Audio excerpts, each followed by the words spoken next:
scared, hit the little sub button. Do it. All right, I already recorded this video once and it went way too long because I have a lot to talk about. So I'm going to keep this short. We're going to talk about something I've been avoiding talking about, that being the Skull Merchant and the whole Tools of Torment chapter and kind of where it's sending DBD. We're going to be watching Spirit gameplay instead because guess what? Nobody wants to watch Skull Merchant gameplay. Let's start with the positives. First things first, the map changes I actually really liked. I think they're good. I think the people complaining about the new Shelter Woods are just looking for more to complain about. It's a better change on the map. There's no way you can say it's not.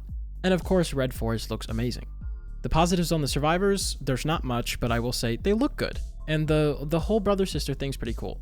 Are they bringing in perks that promote tunneling? Yeah, they do.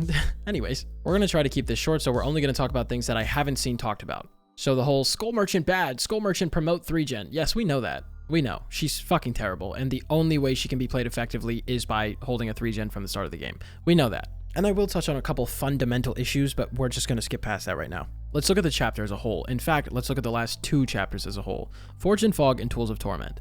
And let's look at behavior as a company. First of all, you're giving us very kit-heavy killers. And we've gotten kit-heavy killers in the past. We've had Pyramid Head and we've had Pinhead. They both have pretty hefty kits, and you know the first time you play them, you're probably going to get shit on because you don't know what's going on.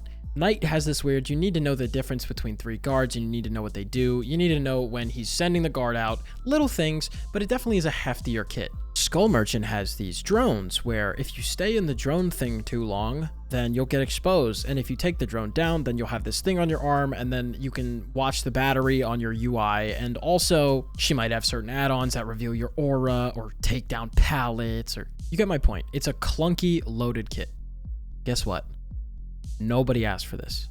We have Bing Bong Boy who hits a bell and disappears, okay? We have the girl that I'm playing in this video who phases.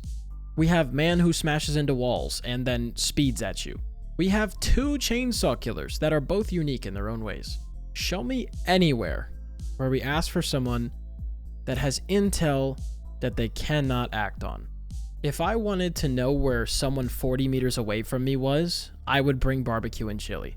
What is the point of putting a drone up, detecting a survivor, and seeing them 40 meters away? Do you want me to walk back to them? Do you think they're still gonna be there when I get over there? What's the point of throwing up my drones and chase? It partially slows me, which is hilarious because Huntress gets partially slowed when she pulls out a hatchet. But guess what? A hatchet does damage. A drone does nothing. Like I said in the beginning, I'm only trying to touch on things that haven't been touched on a ton, so the whole Skull Merchant's only good at holding 3 gens is crucial to say, but we'll kind of breeze past it. Go watch any other DBD creator's video on Skull Merchant and they'll say the same thing in probably more depth.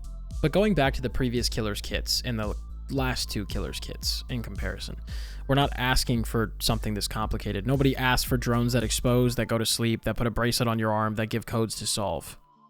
You know? Any one of the simple kitted characters are liked more than Skull Merchant, I promise you that.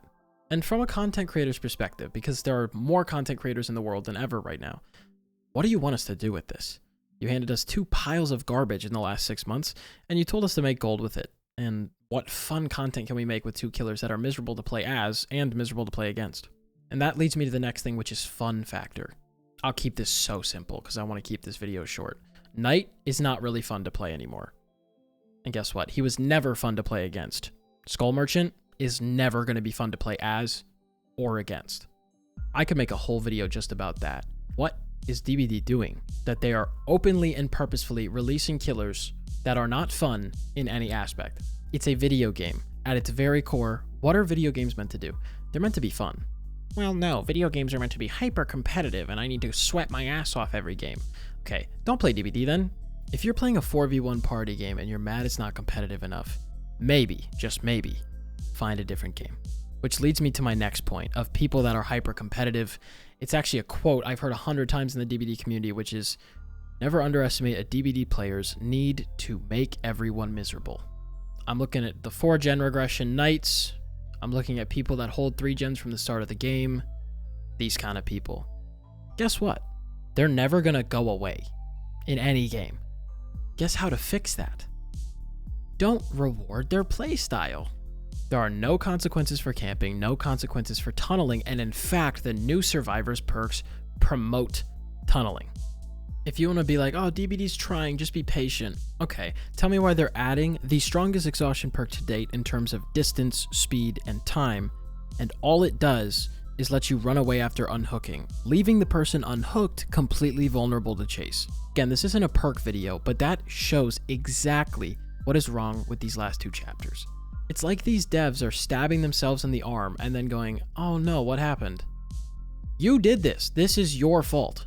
You had the largest and most successful release you've had to date during Project W. That was this last year. So it's not even to argue the game's not like relevant anymore. That chapter did amazing because the killer was interesting. The survivor had fun perks.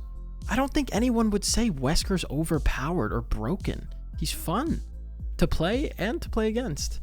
He has very visible counterplay that anyone can learn. He's not so kit heavy that he's impossible to understand.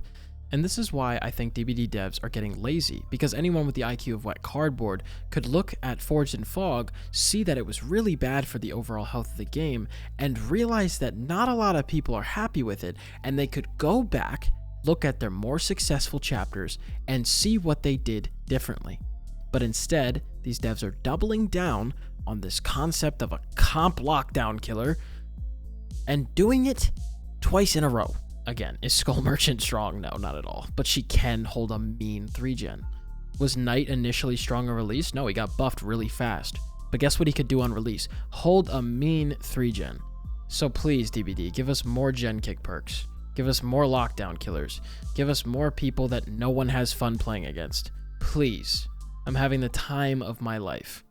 There's a lot of people on this teetering point with DBD right now, and I think if DBD fucks up again, there's going to be a lot of people leaving. Comment below, tell me how you feel. Just be respectful about your discussions, and see you in the next video.